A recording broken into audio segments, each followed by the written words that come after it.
Hello guys, कैसे हैं आप सभी। स्वागत है आपका मेरे यूट्यूब चैनल जीके बाई के किसिंग में। आज का हमारा टॉपिक रहने वाला है मानव रोग, जिसमें हम मानव रोगों के वर्गीकरण के बारे में पढ़ेंगे। जन्मजात रोग, अर्जित रोग क्या होता है, संचरणीय रोग, असंचरणीय रोग क्या होता है। मानव रोगों के वर्गीकरण में जीवाणु, विषाणु, कवक, इनसे होने वाले रोग के जो कारण हैं और कौन कौन सी बीमारियां जीवाणु से, विषाणु से, इन सभी से होती है, उनको हम इस वीडियो के माध्यम से जानने का प्रयास करेंगे। तो गाइस, वीडियो काफ़ी इंटरेस्टिंग होने वाला है, वीडियो का एंड तक देखते रहना। मानव रोग, ह्यूमन डिजीज, एक विस्तृत अध्ययन गाइड। क्या है मानव रोग? स्वास्थ्य और रोग क्या है? एक ही बात है वैसे, स्वास्थ्य और रोग अलग अलग चीज़ है। स्वास्थ्य यानी हेल्थ और रोग यानी डिजीज।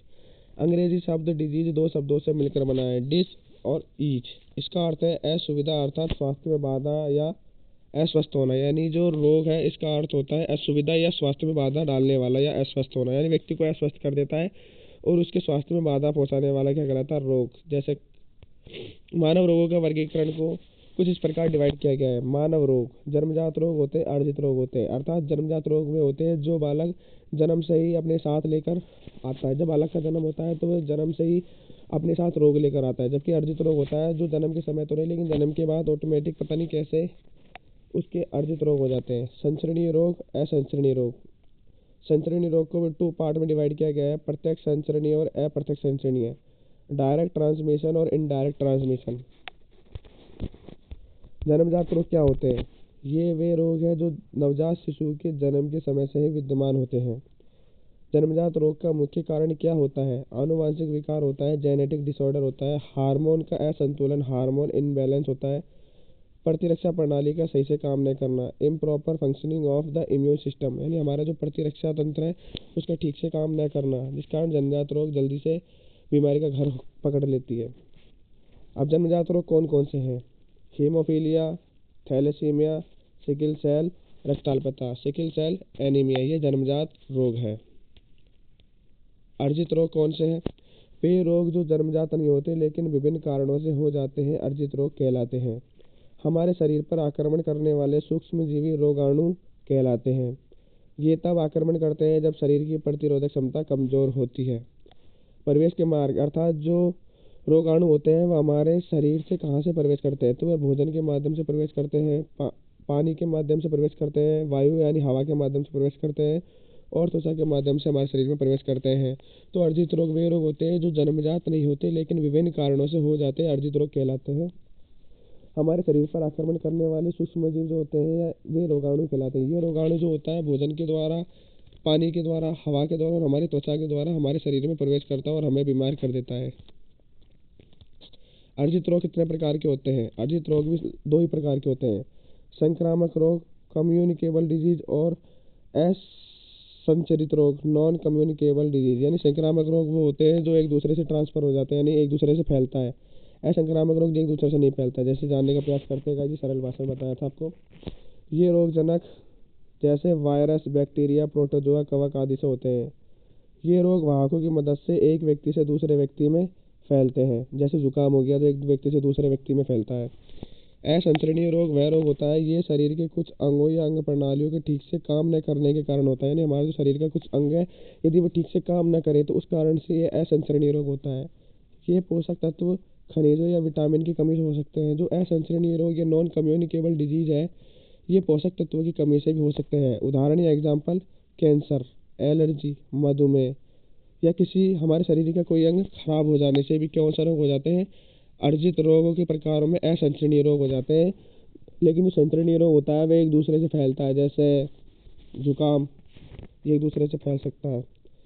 संक्रामक रोग जो होता है जैसे खांसी, जुकाम, में फैलने के कौन से तरीके हैं? तो प्रत्यक्ष संचरणीय रोग, डायरेक्ट ट्रांसमिटेड डिजीज। ये रोग संक्रमित व्यक्ति से स्वस्थ व्यक्ति में सीधे संपर्क या श्वास के द्वारा फैलते हैं। जैसे क्षय रोग यानी तो टीबी, यानी टीबी एक ऐसा रोग है जो एक दूसरे से संपर्क के द्वारा फैल सकता है, सांस के द्वारा फैल सकता है।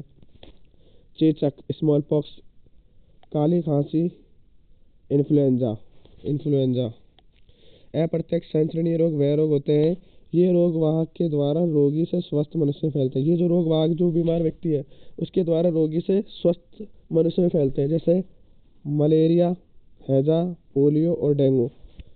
डेंगू भी है ये रोग वाहक, अर्थात जो डेंगू है ये रोगी से व्यक्ति, जो रोगी होता है उसे स्वस्थ व्यक्ति में फैलता है। जैसे डेंगू है, पोलियो है, मलेरिया है, हैजा है। वाहक वो होता है जिसके द्वारा कोई रोग रोगी को लगता है। वाहक वो होता है जिसके द्वारा कोई रोग या बीमारी रोगी को लगती है। जैसे मच्छर ने काट लिया तो उस व्यक्ति के डेंगू हो गया। तो ये डेंगू किससे फैला? मच्छर से फैला, लेकिन इसने व्यक्ति को क्या कर दिया? रोगी कर दिया।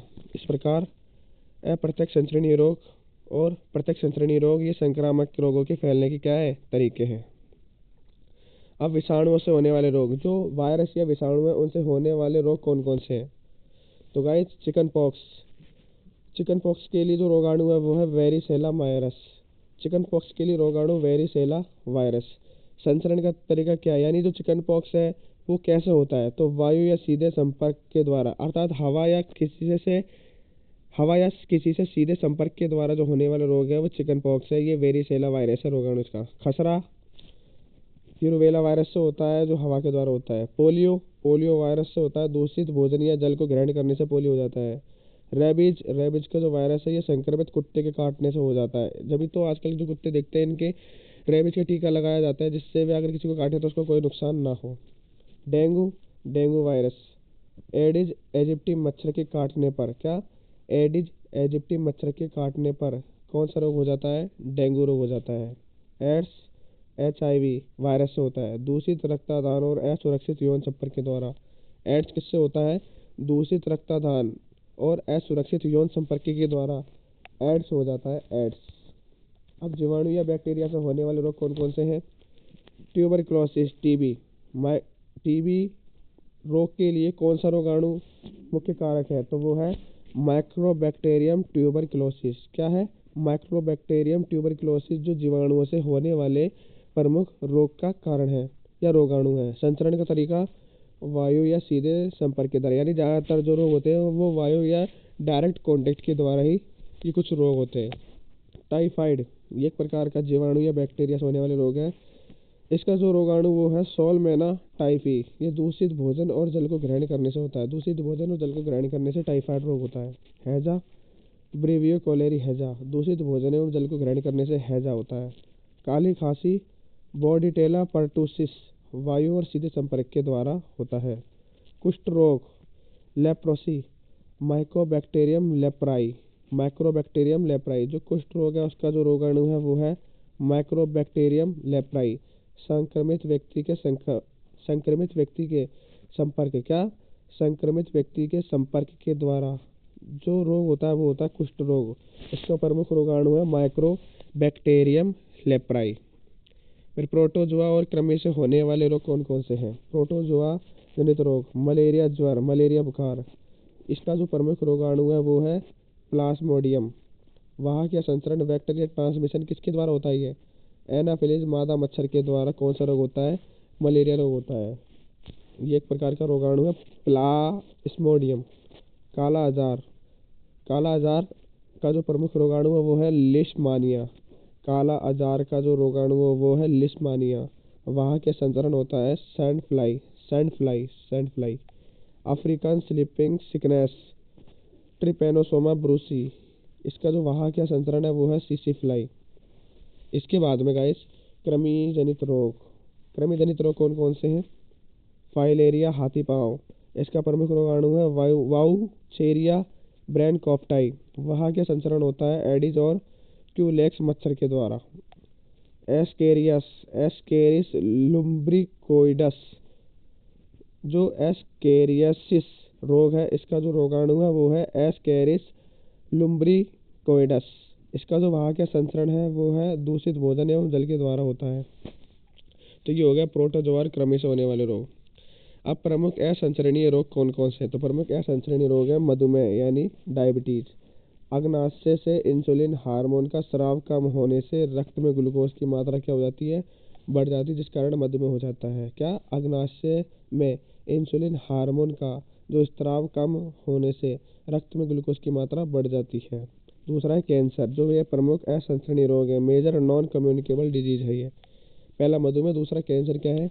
कोशिकाओं में अनियंत्रित विकास और विभाजन के कारण होता है जिससे ट्यूमर बनता है। क्या? कोशिका जो होती है उसमें अनियंत्रित विकास यानी अनियमित विकास और विभाजन के कारण जिससे ट्यूमर बनता है और कैंसर हो जाता है। फिर है घेंगा जो गले में होता है। आयोडीन की कमी से होने वाला रोग जिसमें थायराइड ग्रंथि का आकार बढ़ जाता है, जिसे घेंगा कहते हैं। तो ऐसा कौन सा रोग है जिसमें जो गले की जो थायराइड ग्रंथि है उसका आकार बढ़ जाता है? तो घेंगा रोग है। और ये घेंगा रोग कौन सी किसकी कमी से होता है? तो जो घेंगा रोग है ये आयोडीन की कमी से होने वाला रोग है। अगला है एलर्जी। शरीर की प्रतिरक्षा प्रणाली के द्वारा बाह्य कारकों, धूलकण और परागकण के प्रति अस्वाभाविक जो प्रतिक्रिया होती है उसे एलर्जी कहते हैं। एलर्जी हवा से भी हो सकती है या जेनेटिक भी होती है। किसी किसी की एलर्जी तो वो जेनेटिकली आनुवांशिकता से धीरे धीरे वंशानुगत चलती चली जाती है। कोई एलर्जी ऐसी इस प्रकार की भी होती है। मानव शरीर की जो प्रतिरक्षा प्रणाली है क्या है? मानव शरीर की प्रतिरक्षा प्रणाली, सहज प्रतिरक्षा प्रणाली। यह पहली रक्षा पंक्ति है कोशिकाएं, फेगासाइटिस कोशिका, नेचुरल किलर कोशिकाएं। दूसरा है अनुकूली प्रतिरक्षा प्रणाली, एडेप्टिव इम्यून सिस्टम। जब रोगाणु सहज प्रणाली को पार कर जाते हैं तब यह सक्रिय हो जाता है। बी लिम्फोसाइट एंटीबॉडी का स्त्राव होता है और जो रोगाणु को नष्ट करती है। टी लिम्फोसाइट संक्रमित कोशिकाओं को नष्ट करती है। ये बी सेल है। आप इस चित्र को देखकर समझ सकते हैं गाइस। टीकाकरण। टीकाकरण या वैक्सीनेशन हमारी सेना को क्या करता है? ये प्रशिक्षित करना। सर्वप्रथम अंग्रेज चिकित्सक एडवर्ड जेनर ने चेचक के विरुद्ध 1798 में टीका तैयार करने में सफलता प्राप्त की। इसकी क्या प्रोसेस है टीके की? यह रोगाणु को मार कर या उसके किसी भाग को शरीर में प्रविष्ट करा प्रतिरक्षा प्रणाली को उस रोगाणु के विरुद्ध सक्रिय करता है। यह प्रक्रिया हमारी प्रतिरक्षा प्रणाली के लिए एक मेमोरी बनाती है। किसी भी प्रकार का जो टीकाकरण कराने से शरीर की रोग प्रतिरोधक क्षमता बढ़ जाती है और हम बीमार नहीं होते हैं। भूल न जाना टीकाकरण जरूर करवाना। बच्चों का टीकाकरण का ध्यान अवश्य रूप से रखना चाहिए। तो गाइस ये थे रोगों का वर्गीकरण, मानव रोग। आपको वीडियो कैसा लगा? अगर आपको वीडियो अच्छा लगा तो गाइस वीडियो को लाइक करना एंड चैनल को सब्सक्राइब करना। मिलते हैं नेक्स्ट वीडियो में, तब तक के लिए जय हिंद, जय भारत, थैंक यू।